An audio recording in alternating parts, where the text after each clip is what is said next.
So today's a perfect day. If you look outside the window, you can see that it's raining, and it's gonna rain all day long. So we're gonna talk about the word saturation today. And in this example, the sponge is gonna represent the ground outside.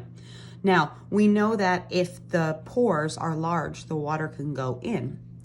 But there's times when the water can't go in, and instead of infiltrating, it'll have to run off. And that's when the ground is completely saturated, like it's gonna be today. As I'm demonstrating here with what would happen with rain, you can see that as it's raining, the pores in the sponge are absorbing the water.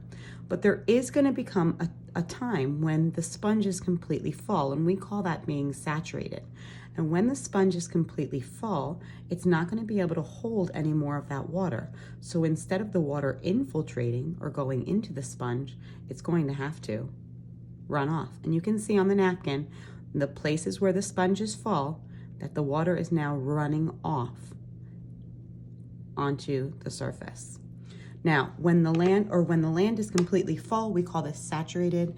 And when the land is saturated, the water can no longer go into the ground, no matter how open the ground is, because it's completely full, so it has to run off.